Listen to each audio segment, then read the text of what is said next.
After multiple delays, Morbius now has a release date of April 1st, 2022. However, according to Cinescape, a Middle Eastern cinema chain, the movie will release in that part of the world on March 24th, which is 1 week before the US and most other places. Now, unfortunately, I don't know which countries this will affect, and like I said, it's only the Middle East, so it won't affect us here in the US, but it's pretty cool that they're getting the movie a week early.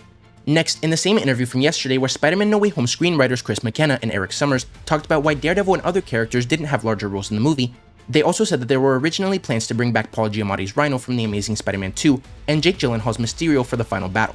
There was talk of Mysterio or Rhino returning.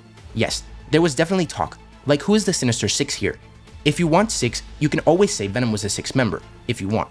He's in the tag, he made it into the MCU, but he never made it out of Mexico. There was always that talk of, should we be doing officially the six? I think what's so fun about working off the comic book canon is you can reinvent. We know that people know the canon, but maybe everything doesn't line up. Was Venom the sixth, or was there someone else lurking? Who were some of those shapes in the sky that's coming through?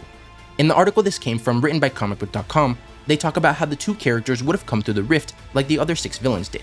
And this makes me wonder if this would have been a multiversal version of Mysterio and not the one from the MCU. And the reason why Strange would have had to fight him like we saw in the concept art is because this Mysterio wouldn't have used drones and special effects, but actual magic. Now, neither in the MCU nor in the comics does Mysterio actually have magic. It's always effects and misdirection. But maybe in whatever universe he came from, he would have actually been too much for the Spider-Man to handle, forcing Doctor Strange to step in. The reason why I think this may have been the case is because Peter was able to see past the illusions at the end of Far From Home, and given that the final battle in No Way Home doesn't take place too long after Peter's identity was revealed, it doesn't seem likely that Mysterio would have been able to create some new technology that would again pose a threat to our Spider-Man. So because of that and a few other reasons, it makes sense why Mysterio didn't return.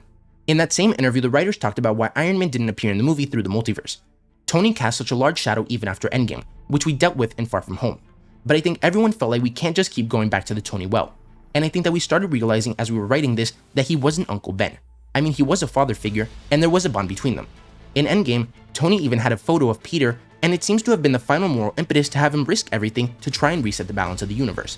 But in writing this, we started realizing that we had an opportunity to tell a different story for Peter Parker that by the end of this movie, maybe, is a different origin story than everyone else has assumed up to this point. And I don't think having Tony there would have done anything. I think we start realizing that the moral impetus, the guidepost of his life, is May. And for the first time, he's tested about whether he can actually live up to the code that she's instilled in him. That's what this Peter Parker story is all about. And I mean, I agree. As much as I love Iron Man, and I would like to see Robery Downey Jr. return, or for Tom Cruise to suit up as Iron Man, especially an evil version of Multiverse of Madness, at least in No Way Home, Tony wasn't necessary.